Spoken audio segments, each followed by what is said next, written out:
Hello, my name is Kelsey Allender, and I'm a physician assistant student. I chose to do my master's project on acute calculus cholecystitis. In this presentation, I will be covering the general features, clinical assessment, diagnosis, treatment, and prevention of this disease process.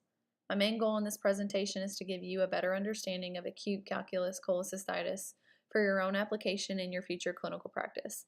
Let's begin. Acute calculus cholecystitis occurs as a result of an obstruction of the cystic duct, which further causes inflammation of the gallbladder. Infection can also occur in these patients. This infection is most often due to E. coli, Enterococcus, Klebsiella, and Enterobacter. Gallstones differ by their composition. Although cholesterol stones account for nearly 90% of all stones in the Western population. The main risk factors are summarized by the 4 F's. Fair, fat, female, and fertile. Other risk factors include increasing age, pregnancy, obesity, diabetes, hypertriglyceridemia, Caucasian ethnicity, and Northern European descent. Patients affected by acute calculus cholecystitis typically complain of abdominal pain, most commonly in the right upper quadrant. This pain may radiate to the back or the right shoulder. The pain is normally steady and severe. Other symptoms include fever, nausea, and vomiting. There is often a history of fatty food ingestion prior to the onset of symptoms. On physical exam, one may find a positive Murphy sign, which is defined as the inspiratory arrest on palpation of the right upper quadrant. This sign has high sensitivity and specificity for the diagnosis of acute calculus cholecystitis. The workup should always include a CBC and a BMP. Additional labs include a C-reactive protein, AST, ALT, amylase, lipase, bilirubin, and alkaline phosphatase to narrow down the diagnosis. In regards to lab findings, the CBC will often demonstrate an elevated white blood cell count. If inflammation is severe, a C-reactive protein level will be elevated as well. Differential diagnoses include acute pancreatitis, appendicitis, acute hepatitis, peptic ulcer disease, myocardial infarction, and pyelonephritis.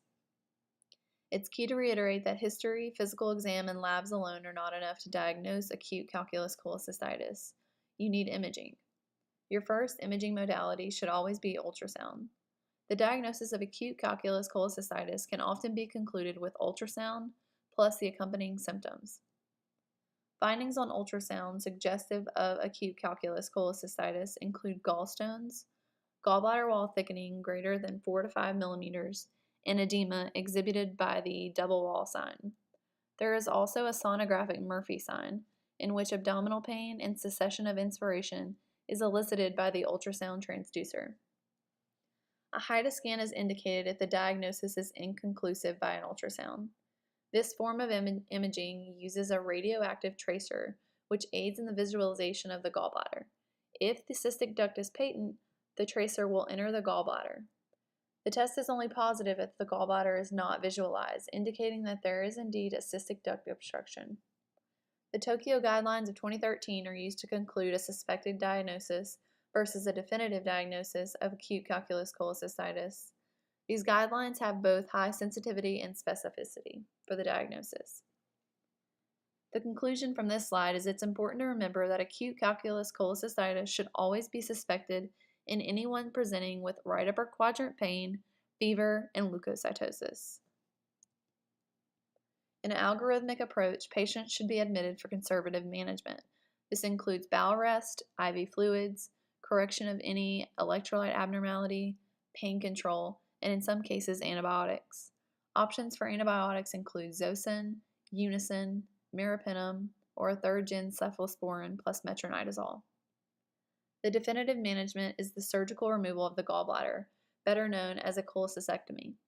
According to the Society of American Gastrointestinal and Endoscopic Surgeons, laparoscopic is the preferred approach for the surgical management of acute cholecystitis.